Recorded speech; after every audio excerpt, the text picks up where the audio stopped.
देख रहे हैं उन सबको मेरा नमस्कार, मेरा प्रणाम। आज लखनऊ में मैं उत्तर प्रदेश के सभी मतदाताओं से इंडिया गठबंधन को भारी भरकम वोट देने के लिए, भारी मात्रा में वोट देने के लिए अपील करने के लिए आया हूं। मैं 4 बातें रखना चाहता हूं। पहले चारों बिंदु बता देता हूं, फिर उसको डिटेल में एक्सप्लेन करूंगा।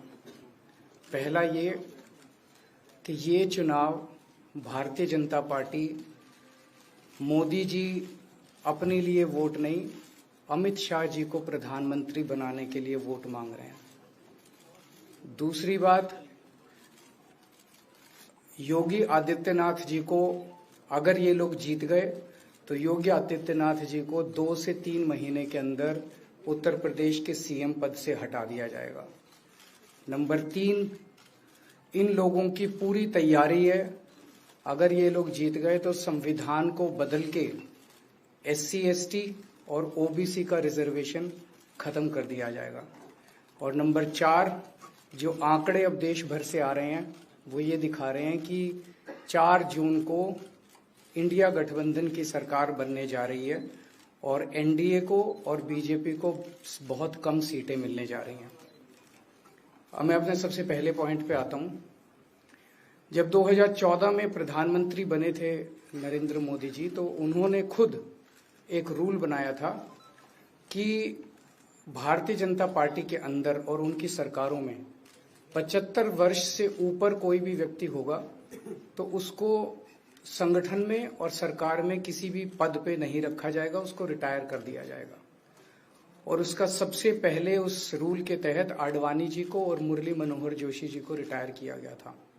और उसके बाद तमाम यशवंत सिन्हा जी, सुमित्रा महाजन जी, कई लोगों को यहाँ टिकट नहीं मिली। कई लोग जो पद पे बैठे हुए थे उनको पद से इस्तीफा दिलवा के उनको हटाया गया। ऐसे कई सारे लोग हैं। तो अब अगले साल 17 सितंबर को प्रधानमंत्री मोदी जी 75 साल के होंगे और मोदी जी ने तय कर लिया है कि अमित शाह जी को वो अपना वारिस बनाएंगे और अमित शाह जी अगले साल 17 सितंबर को देश के प्रधानमंत्री बनाने का उन्होंने तय किया है मोदी जी ने। इसके ऊपर मोदी जी पिछले 1-2 साल से लगे भी हुए हैं, क्योंकि भारतीय जनता पार्टी के अंदर अमित शाह जी के सामने जो जो बाधाएं पैदा कर सकता था नेता, एक एक करके उन सब नेताओं को साइड कर दिया गया, उनका पत्ता साफ कर दिया गया। शिवराज सिंह चौहान को हटा दिया गया, वसुंधरा राजे को हटा दिया गया, डॉक्टर रमन सिंह को हटा दिया गया, देवेंद्र फडणवीस को खत्म कर दिया गया, खट्टर साहब को खत्म कर दिया गया, एक एक करके सबको खत्म कर दिया गया। एक ही शख्स बचे हैं जो अमित शाह जी के रास्ते का कांटा बन सकते हैं। हेलो, आवाज आ रही है? आ रही है। एक ही ठीक है, आ रही है। एक ही शख्स हैं जो कि उनके रास्ते का कांटा बन सकते हैं, वो हैं योगी आदित्यनाथ जी। अब योगी आदित्यनाथ जी को इन्होंने हटाने का पूरा मन बना लिया है और अगर इनकी सरकार बनी तो 2 महीने के अंदर योगी जी को भी उत्तर प्रदेश के सीएम से हटा दिया जाएगा। मैंने दिल्ली में 3-4 दिन पहले ये प्रेस कॉन्फ्रेंस की थी और ये दोनों मुद्दे उठाए थे। जैसे मैंने मुद्दे उठाए थे तो अमित शाह जी ने और उनके कई नेताओं ने अपनी भावना प्रकट की कि नहीं, मोदी जी को 75 साल में इस्तीफा नहीं देना चाहिए, मोदी जी को 75 साल पूरा कार्यकाल पूरा करेंगे। उन सबकी भावनाओं की मैं कद्र करता हूं, क्योंकि अपने नेता के लिए जब भी ऐसी बात होती है तो सब लोग सामने आके बात करते हैं। लेकिन बड़ी बात यह है कि मोदी जी ने ऐसा नहीं कहा कि मैं 75 साल पे इस्तीफा नहीं दूंगा, मैं रिटायर नहीं होऊंगा। उनका अपना बनाया हुआ रूल है और मुझे पूरी उम्मीद है कि मोदी जी का अपना बनाया हुआ रूल है और मोदी जी अपने रूल को फॉलो करेंगे। नहीं तो लोग कहेंगे कि मोदी जी ने ये रूल आडवाणी जी को हटाने के लिए बनाया था, जब अपनी बारी आई तो नहीं। तो मोदी जी इस रूल का फॉलो करेंगे, ये पूरा यकीन है देश के लोगों को कि उन्होंने खुद रूल बनाया तो खुद फॉलो करेंगे। दूसरी बड़ी बात जो हुई कि जब मैंने कहा कि योगी आदित्यनाथ जी को 2 महीने में हटा दिया जाएगा, इस पे अभी तक भाजपा के किसी नेता की टिप्पणी नहीं आई है। 4 दिन हो गए। इसका मतलब ये तो कंफर्म करता है कि उन्होंने पूरी प्लानिंग कर ली है और उनके पक्ष में कोई बोलने के लिए तैयार नहीं है योगी आदित्यनाथ जी के। तो उनका हटना अब लगभग तय है कि योगी आदित्यनाथ जी को उत्तर प्रदेश के सीएम पद से हटाया जाएगा। दूसरी चीज, मैं उत्तर प्रदेश के सभी मतदाताओं को कहना चाहता हूं कि पिछले 4-5 महीने से इन्होंने शोर मचा रखा है, 400 पार 400 पार 400। क्यों? कहते हैं नहीं मोदी जी कुछ बड़ा काम करना चाहते हैं। तो लोगों ने खोद खोद के पूछा भाई क्या बड़ा काम करना चाहते हैं, कुछ बताओ तो सही। तो उन्होंने नहीं बताया। लोगों ने फिर अंदर से पता किया कि बड़ा काम ये करना चाहते हैं कि देश से रिजर्वेशन खत्म करना चाहते हैं। हम जानते हैं कि इनका जो पूरा इकोसिस्टम है, आरएसएस, बीजेपी, शुरू से ये लोग रिजर्वेशन के खिलाफ रहे हैं। इनकी पूरी की पूरी मानसिकता रिजर्वेशन के खिलाफ रही है। तो मैं सभी लोगों को ये आगाह करना चाहता हूं कि ये बड़ा काम इनको 400 पार इसीलिए चाहिए क्योंकि ये रिजर्वेशन खत्म करना चाहते हैं। संविधान को, बाबा साहब अम्बेडकर ने जो संविधान बनाया था, उस संविधान को ये तार तार करना चाहते हैं। पूरे देश भर से अब जो ट्रेंड आ रहे हैं, वो ट्रेंड ये दिखाते हैं कि भारतीय जनता पार्टी को 250 से भी नीचे, मेरे हिसाब से 220 के आसपास, 3-4 दिन पहले भी मैंने कहा था, 220 से कम सीटें इनकी आती हुई नजर आ रही हैं। आप हिसाब लगा लीजिए। मैं हरियाणा होके आ रहा हूं कल परसों। हरियाणा में इनकी बहुत कम हो रही हैं, दिल्ली में इनकी बहुत कम हो रही हैं, पंजाब में मुझे नहीं लगता इनकी कोई सीट आ रही है, कर्नाटक में इनकी काफी कम हो रही है, महाराष्ट्र में इनकी बहुत कम हो रही है, बंगाल में इनकी कम हो रही है, यूपी में इनकी कम हो रही है, बिहार में इनकी कम हो रही है, झारखंड में इनकी कम हो रही है, राजस्थान में इनकी कम हो रही है। तो इनकी सीटें आ कहां रही हैं? तो इनकी 220 के नीचे सीट आ रही हैं। इनकी सरकार बीजेपी की सरकार नहीं बन रही है, इंडिया गठबंधन की सरकार बनेगी। और इंडिया गठबंधन की सरकार जो है वो देश को एक प्रगति के रास्ते के ऊपर लेके जाएगी। इस तरह से जो पूरे देश के अंदर एक नेगेटिविटी इन लोगों ने फैलाई है, उसको हम लोग ठीक करेंगे। मैं अंत में उत्तर प्रदेश के सभी लोगों को अपील करना चाहता हूं कि इंडिया गठबंधन के, यहाँ पे सपा और कांग्रेस का गठबंधन है, इंडिया गठबंधन का जो जहां से कैंडिडेट है उसको भारी मात्रा में वोट देकर आप सब लोग जिताइए। अब मैं निवेदन करूंगा समाजवादी पार्टी के राष्ट्रीय अध्यक्ष माननीय अखिलेश यादव जी से।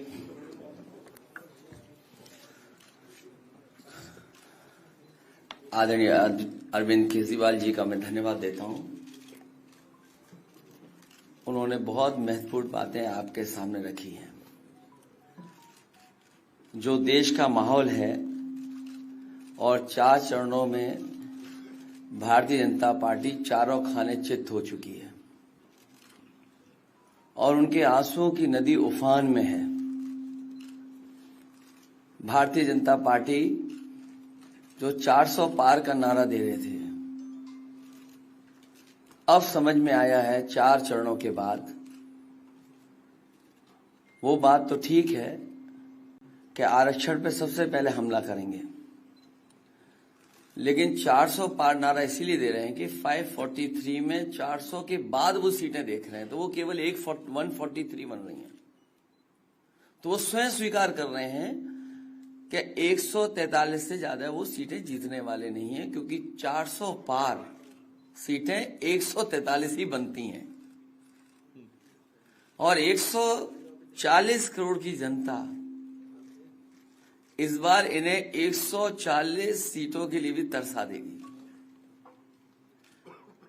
ये यूपी, दिल्ली और पंजाब ये 99 सीट के खेल में ही उलझ जाएंगे। यहां कुछ इन्हें हासिल होने वाला नहीं है।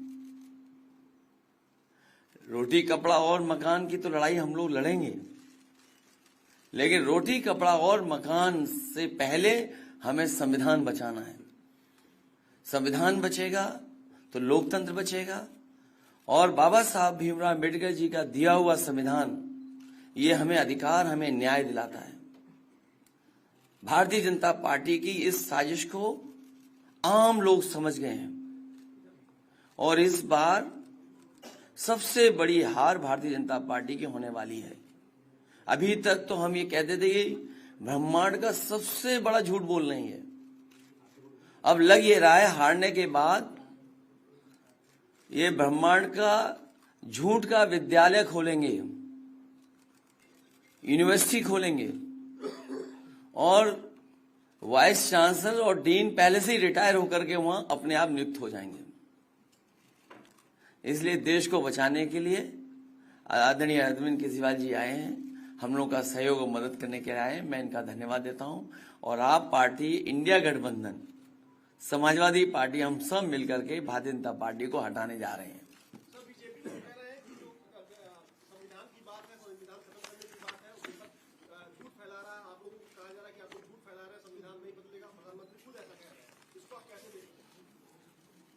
उनकी कौन सी बात सच निकलेगी? अभी आपसे कहा कि 75 साल वाला जो वो है रूल नियम, उसको तो फॉलो किया जाएगा ना, इसी से पता लग जाएगा। और एक मिनट, अगर आप इनका इतिहास उठा के देखें पिछले 75 साल का, जनसंघ का, आरएसएस का, थ्रू आउट ये लोग रिजर्वेशन के खिलाफ रहे हैं। तो अब 400 सीटें लाके ये संविधान बदल के उस रिजर्वेशन को खत्म करना चाहते हैं।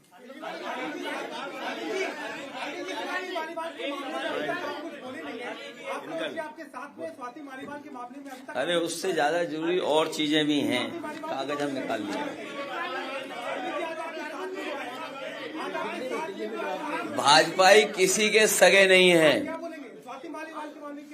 ये है कि भाजपाई किसी के सगे नहीं है,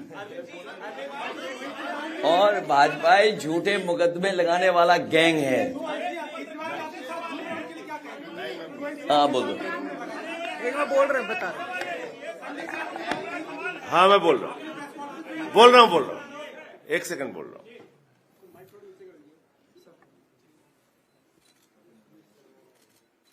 सब लोग, पूरा देश हतप्रभ है, दुखी है, आज तक पीड़ित है।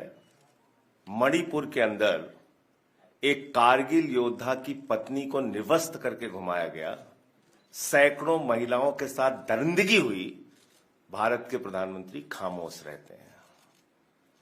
हजारों महिलाओं के साथ प्रज्वल रवन्ना ने बलात्कार किया, दरिंदगी की, मां की उम्र की महिलाओं के साथ।